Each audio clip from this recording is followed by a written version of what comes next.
Assalamualaikum, saya Rizal dari Institut Kajian Etnik UKM. Dia mana? Kita UKM. Kita, okey, kita. Saya ada dua soalan, saya cuba pendekkan. Kalau terpanjang minta maaf Ustaz.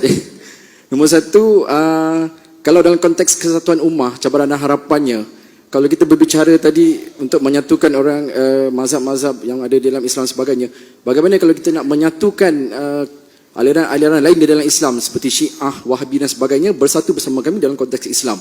Itu yang pertama. Yang kedua, apabila berpindahnya ibu negara Israel ke Jerusalem, adakah itu petanda bahawa laluan untuk Dajjal daripada Isfahan Iran akan terus bersemayam di Jerusalem? Pandangan Ustaz. Terima kasih Ustaz. Terima kasih Dok. Dulu ada satu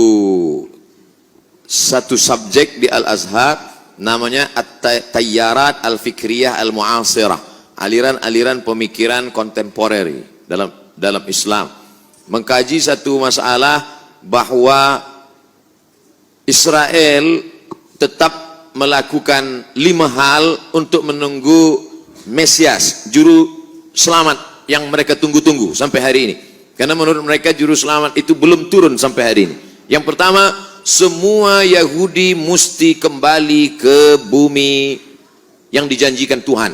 Al-Ardul Mau'ud, tanah yang dijanjikan Tuhan. Itu syarat pertama. Maka pada tahun 1946 mereka pun beramai-ramai pindah. Hari ini 5 juta penduduk Israel sudah kembali.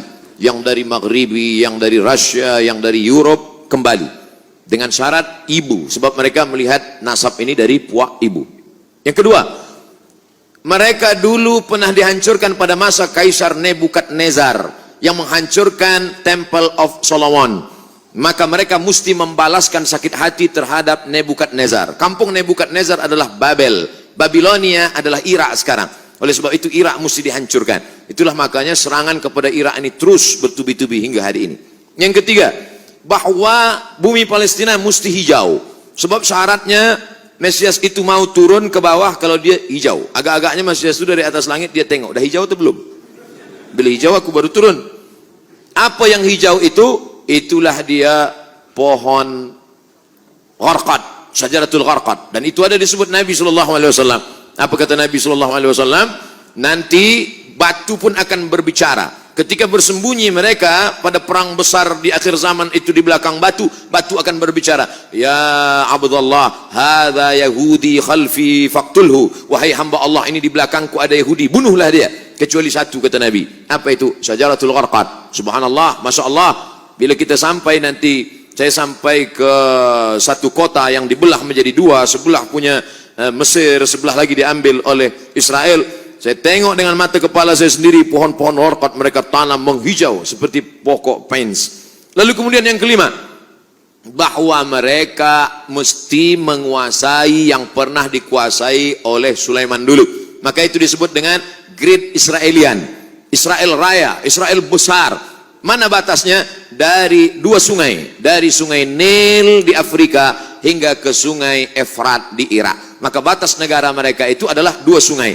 Maka dalam bendera dia dibuat ada bintang David, lalu segi 6, lalu di atasnya ada garis warna biru, di bawah ada biru. Yang di atas biru itu sungai Nil, yang di bawah biru itu adalah sungai Efrat. Maknanya kerajaan mereka dari Nil hingga ke Efrat.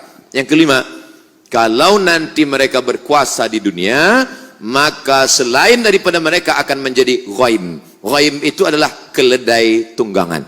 Yang bukan dia akan menjadi ghaim. Siapa dia? Maka mereka tidak mengajak orang luar kepada agama dia. Sebab dia adalah agama sekaligus nation. Beza dengan kita. Kita Melayu. Tapi bukan agama.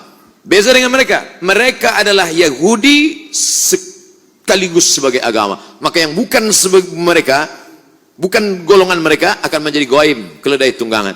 Itulah yang terjadi saat ini. Maka ini mesti disuarakan. Video saya tentang ini sudah diupload di YouTube, hanya beberapa jam saja, lepas itu hilang. Kalau tak percaya, coba upload. Mungkinkah Sunni dan Syiah bersatu? Yang menjawab ini Syekh Yusuf Al-Qaradawi. Maka dibuatlah yang disebut dengan At-Taqrib Bainal Madzahib. At-Taqrib, pendekatan. Karena sudah jauh betul. Ini Sunni, ini Syiah. Akhirnya dibuatlah dialog bernama At-Taqrib Bainal Madzahib, mendekatkan mazhab. Tapi itu pada masa Syekhul Azhar Mahmud Saltun.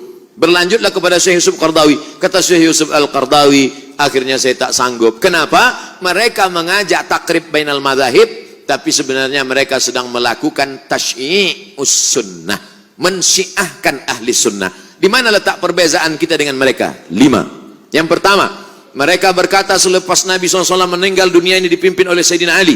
Ali meninggal dipimpin oleh Sayyidina Al-Hasan. Hasan meninggal dipimpin oleh Sayyidina Al-Husain. Husain meninggal dipimpin oleh Ali Zainal Abidin. Ali Zainal Abidin meninggal dipimpin oleh Muhammad Al-Baqir. Muhammad Al-Baqir meninggal dipimpin oleh Ja'far Shadiq. Ja'far Shadiq meninggal oleh Musa Al-Kazim. Musa Al-Kazim meninggal oleh, terus sampai ke bawah, imam yang 12. Imam yang ke-12 sedang bersembunyi sekarang, belum keluar. Sementara imam 12 ini belum keluar, dunia dipimpin oleh wilayatul faqih yang sekarang dipimpin oleh Khamenei. Siapa yang tidak mengakui ini maka kafir. Itulah yang menyebabkan dia keluar daripada Ahlussunnah, karena Ahlussunnah tidak boleh takfir, mengkafirkan orang, sedangkan dia mengkafirkan kita. 2. Selepas Nabi SAW meninggal dunia, maka ada wasiat kepada Sayyidina Ali. Maka orang yang mengambil wasiat, membatalkan wasiat itu berarti kafir. Abu Bakar dan Umar kafir. Makanya ada doa laknat sonamai Quraisy. Selepas sholat subuh mereka laknat, Allahumma la'an sonamai Quraisy. Siapa yang dimaksud dengan sonamai Quraisy? Abu Bakar Siddiq dan Umar Ibnul Khattab. Wa ma Muhammadun illa rasul. Muhammad itu seorang Rasul SAW. Qad khalas min qablihi rusul. Sebelum-sebelumnya Rasul sudah meninggal. Afa immata, kalau dia mati meninggal dunia. Au qutila, atau dia dibunuh. Apa kata mereka dalam tafsirnya? Qutila, Muhammad SAW mati dibunuh. Siapa yang membunuhnya? Sammahuma, sammahu. Ada 2 orang perempuan yang sudah meracunnya. Sejahat-jahat perempuan adalah mereka berdua, sejahat-jahat lelaki adalah bapaknya. Siapakah 2 perempuan itu? Aisyah paling jahat, bapak Aisyah Abu Bakar. Hafsah paling jahat, bapak Hafsah adalah Umar. Sejahat-jahat perempuan Aisyah dan Hafsah, sejahat-jahat lelaki Abu Bakar dan Umar. 3. Sahabat Nabi yang beriman hanya Muaz, hanya Abu Dzar Al-Ghifari, Salman Al-Farisi, Miqdad bin Aswad. Selain daripada itu, sahabat itu kafir murtad.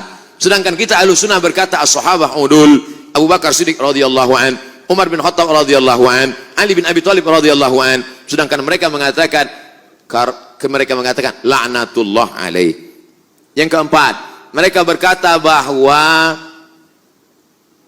ada namanya taqiyah.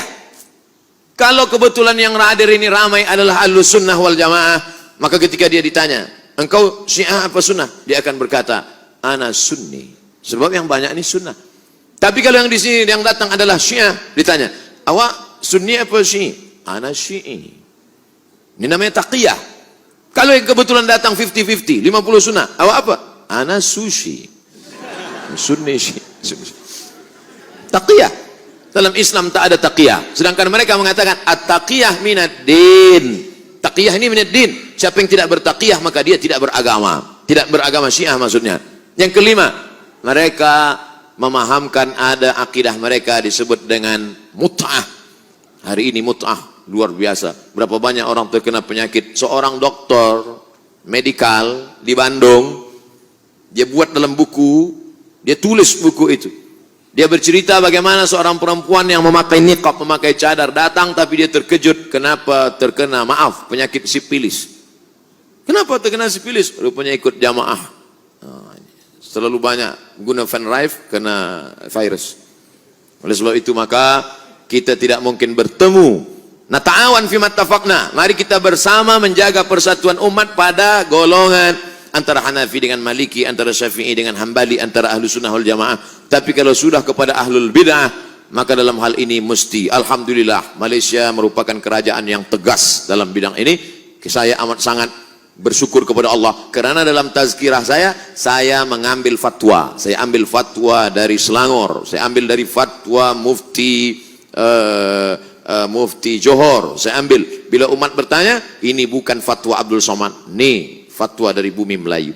Kenapa? Karena umat ini akan dijaga oleh ulama. Kalau ulama diam dalam masalah ini, maka habislah umat, akan diterkam oleh serigala-serigala. Maka mesti dijaga oleh ulama. Wallahu a'lam bishawab.